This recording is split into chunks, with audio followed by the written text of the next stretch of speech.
As far as staples go, I'm not really going to get into it too much. They're here because they're good. You know, we've got like Maxi, Ash, Raigeki, Monster Reborn, Mirror Force.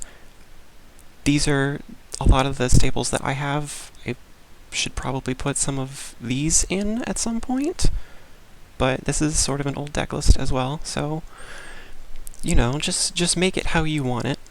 I would not take the structure of this deck as a requirement to stick to. This is something that you should absolutely tweak.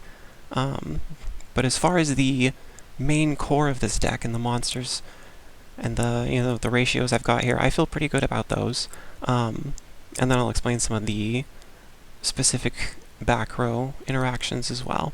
As far as main deck monsters, all of the main deck Mecha Phantom Beast monsters have an immunity effect that says, while you control a token, this card cannot be destroyed by battle or card effects. This is a really strong effect, partially just because people don't read cards, but also because if you can ever spawn a token while your opponent is trying to do something, you can probably stop them from doing that thing.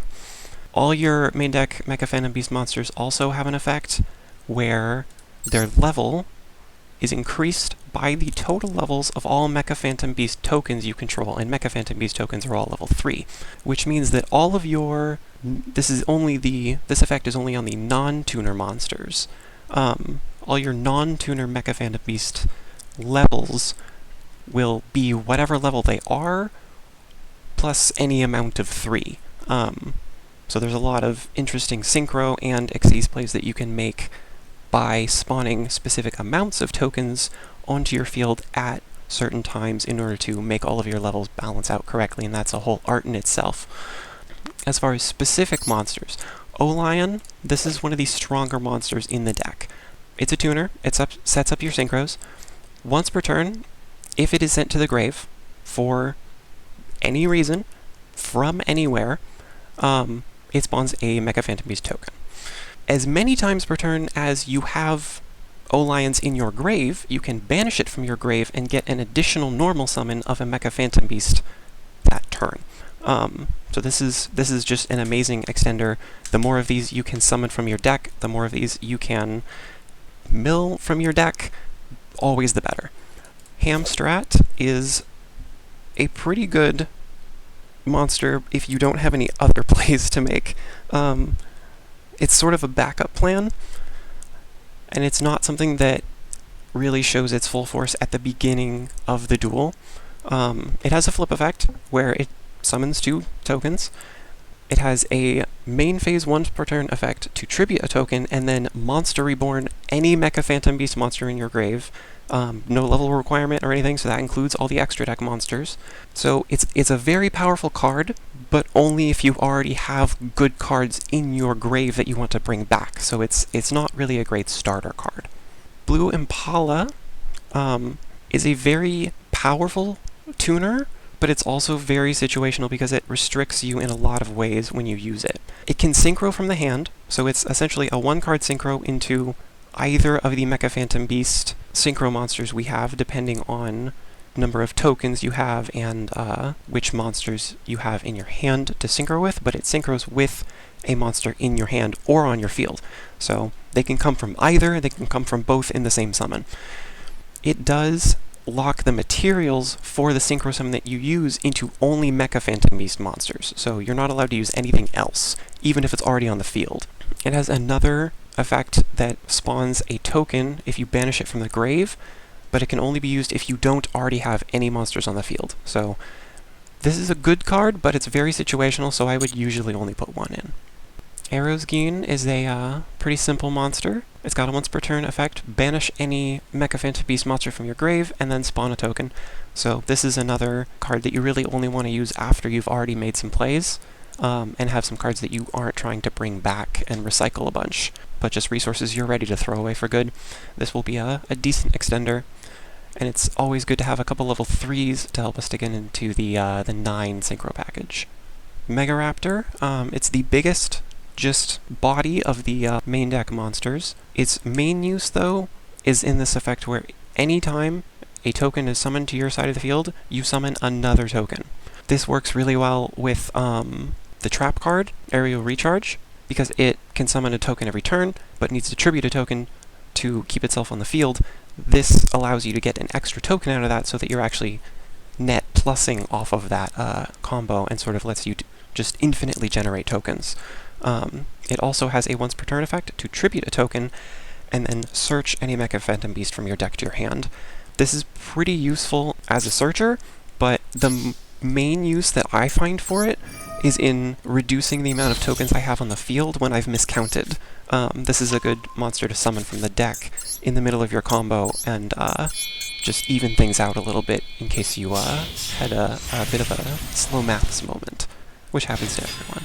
Tetherwolf is another one of the bigger boys. On its normal summon, it summons a token, and when it's attacked or attacks, you can tribute a token and then have it gain 800 attack, so it gets big. That's what it does. You can tribute multiple tokens. It's not a once per turn, it's once per battle, but that would only be possible during your opponent's turn unless you have some way of making this attack multiple times. And even if you did, then you're investing a lot of tokens just for one turn damage, as it does not keep the attack.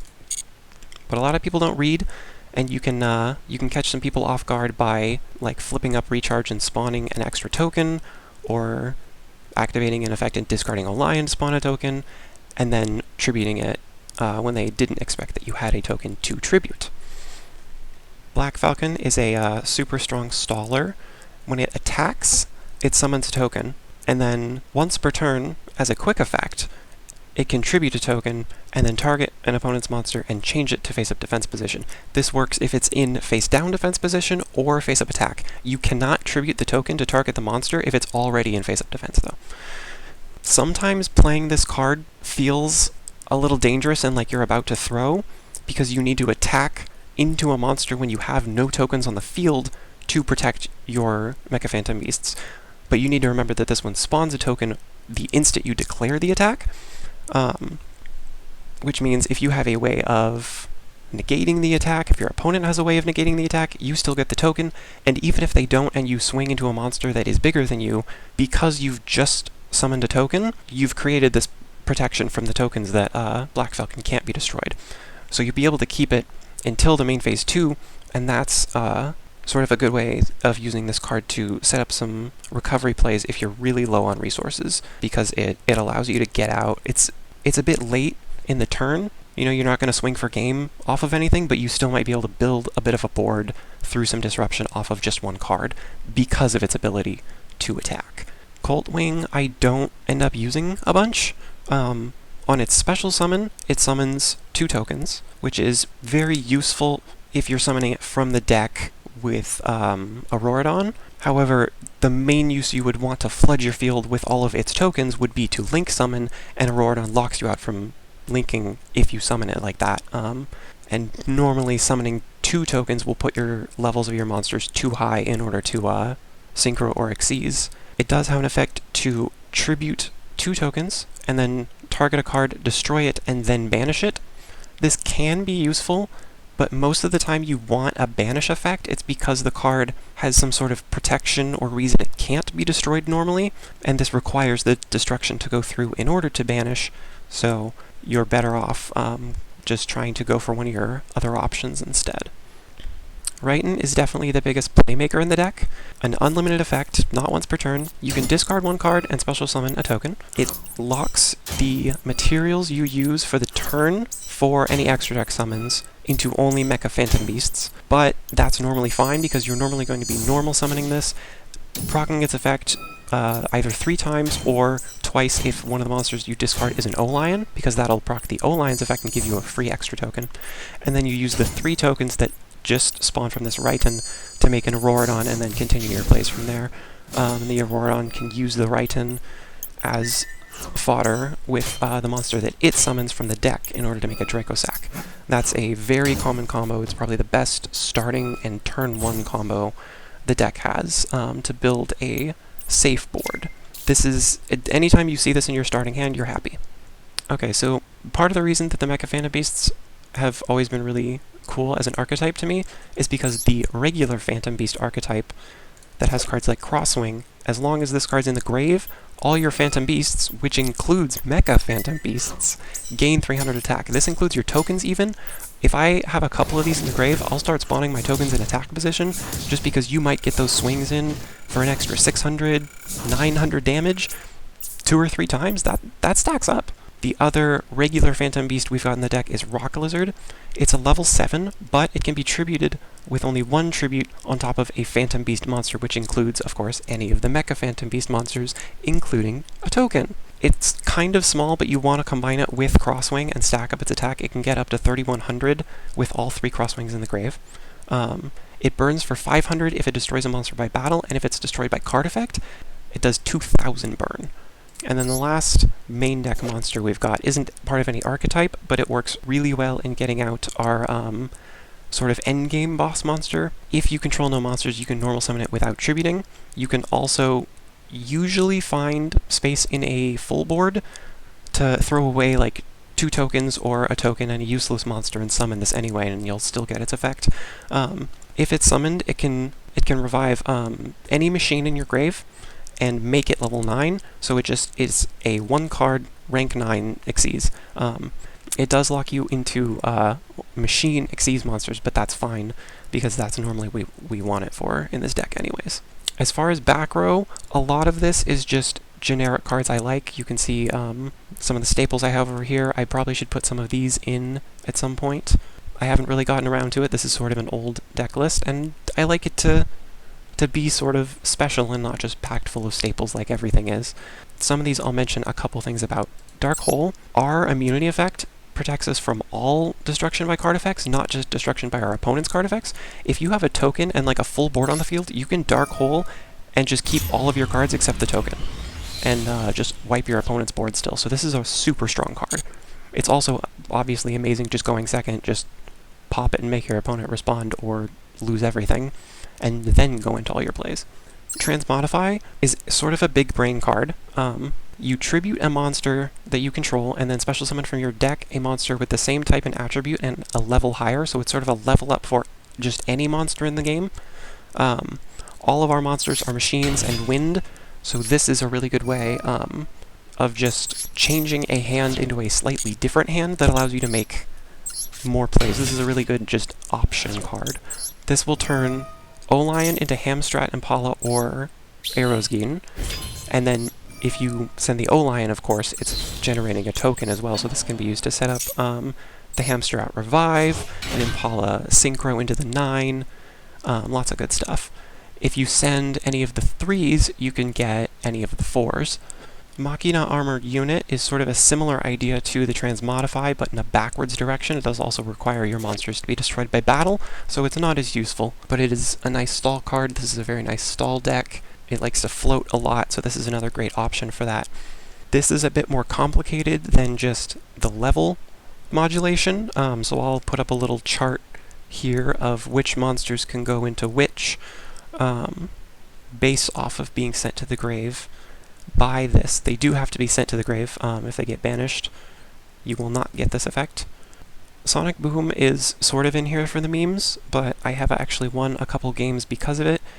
It's one of the ways that we get our deck to have piercing. There's one other way in the deck, and that can be a really useful thing to end games sometimes. It also doubles the attack of the monster that gets the piercing effect, so it's sort of like giving double piercing, but not exactly. But it's a very good ending game card. It can only be used during your turn. This is not a battle trap to double your monster's attack to protect itself. In fact, it destroys all of your machines during the end phase of the turn you use it, so it doesn't protect a lot, really. This is a gamble card. Barrel Roll is also sort of in here for the memes, but negates are very strong. If you are using this in combination with Recharge, I will mention that you should remember to toggle on in order to spawn the token in your opponent's standby phase before they're able to activate cards, so that if you attempt to negate their play, you will actually have a token to do so with, and not lose the game. Speaking of Aerial Recharge, this is one of the shinier cards, and one of the more useful, if not sort of slow play-y cards in the deck. Once per turn, as a quick effect, you may summon a token, and then during the end phase, you have to tribute any Mecha Phantom Beast monster, including a token, or this card goes away. So it's The idea is that it doesn't really give you any card advantage unless you're able to make plays with the tokens during the middle of the turn, in between spawning them and needing to tribute them. Otherwise, you're just going to be spending a lot of turns with a response window coming up and having to push it away, saying, nope, don't want to spawn it yet, nope, don't want to spawn it yet, nope, don't want to spawn it yet. This is a super good card, though.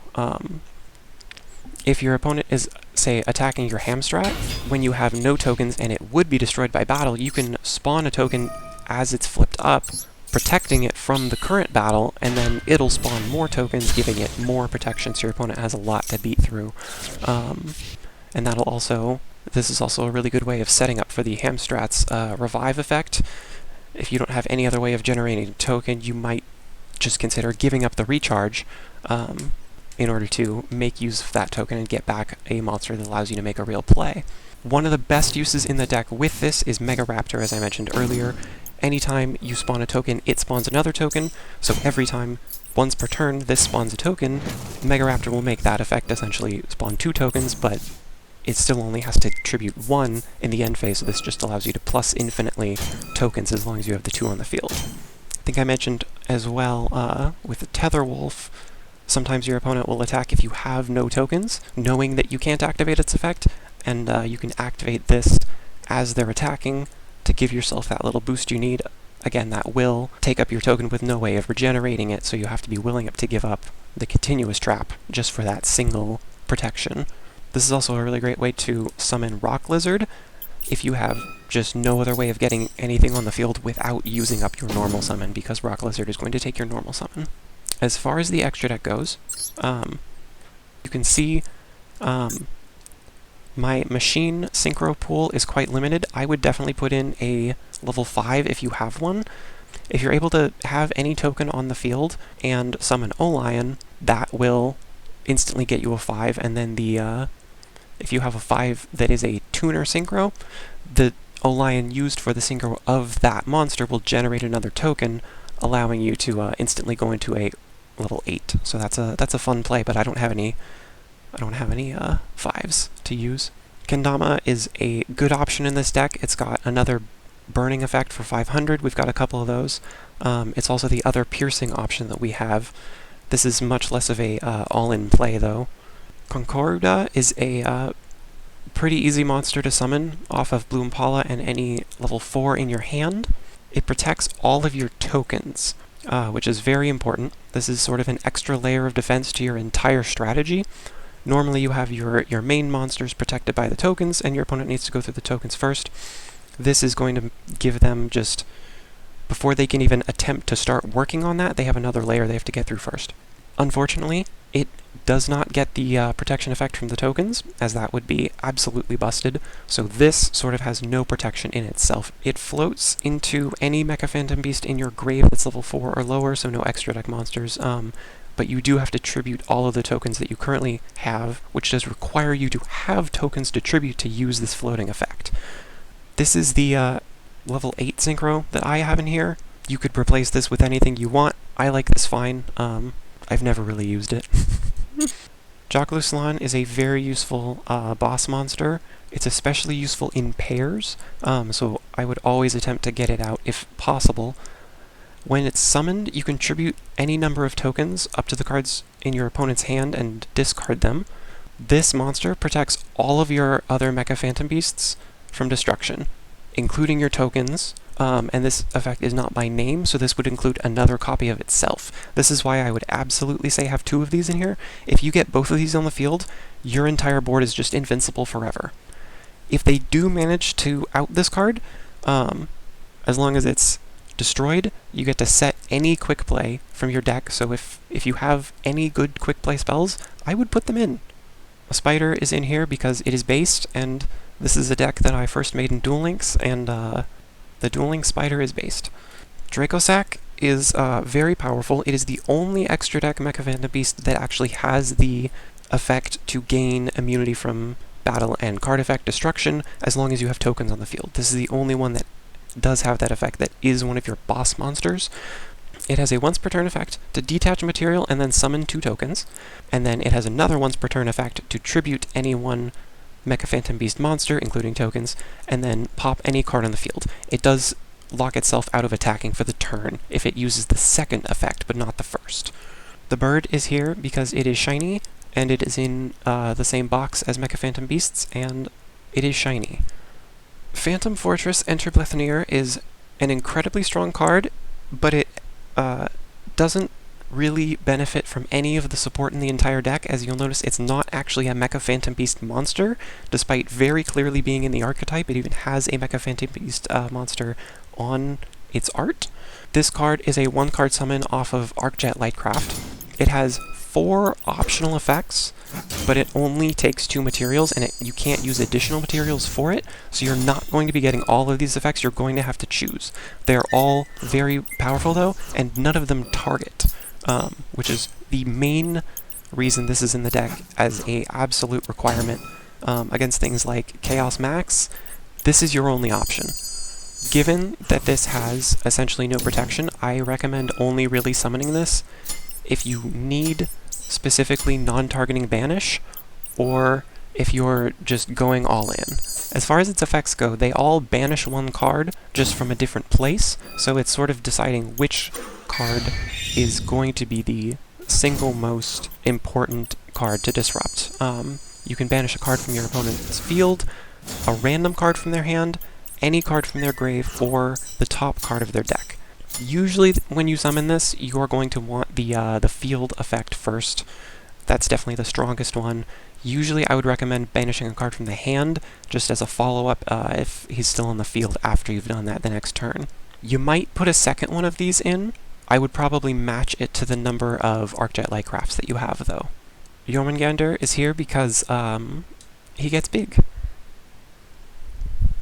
Auroradon is pretty much bar none the strongest single card in the deck. It can be linked off of any 2 machines, so you can do sort of a more link-focused deck if you want, of course. That's just not how I really like to play it.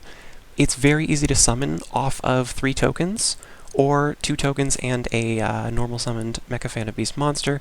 This card is essentially free, because when it is link summoned, you can summon 3 tokens, and it only takes 3 tokens to summon.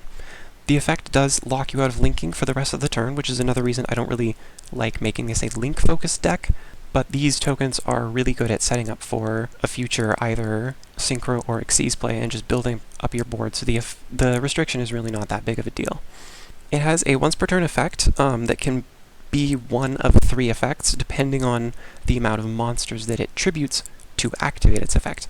If it tributes 1, it can destroy any 1 card on the field. For 2, it can special summon any Mecha Phantom Beast from your deck. And for 3, it can recycle a trap from your grave to your hand. Most of the time, if you're going first, you're going to be using the 2 effect in order to make a Xyz play. The easiest way to summon Auroradon is off of Raiton, as he'll let you just get all of the tokens you need and keep himself on the field as a level 7 body once all the token math works out. The monster that you summon from the deck, as long as the level 4 will also be level 7 at that point, which immediately lets you summon Dracosac and then refuel your tokens and just keep going. That's probably the most common turn 1 use of this card, but you are also going to be using its first effect to just pop cards pretty much as often as you can. Auroradon doesn't get any protection unless from Concorda or Jacqueline, so you want to try and keep it on the field so that you can keep using its first effect, because it's a very strong 1-for-1, and you can use it based on the number of Auroradons you have on the field. It's not once per turn by name. I've never actually made Aramax in this deck. I put him in very recently. There are a lot of ways of making Auroradon and any one other Synchro or Xyz monster, which can be linked directly into this as a link 4. As long as it's not the turn that you've summoned the Auroradon and use its effect, of course. And he's just a very powerful boss, so this is a strong recovery option. If you have an Xyz monster that's used up its materials that you need to get some more use out of, this is a good way to do that as well. And that's pretty much it. Remember, this is all just suggestions and a structure of how I like to play it. It's also limited by the card pool that I have, so if you have a card that you think would be fun or good in the deck, put it in and try it out. That's pretty much all I got. Thanks for watching.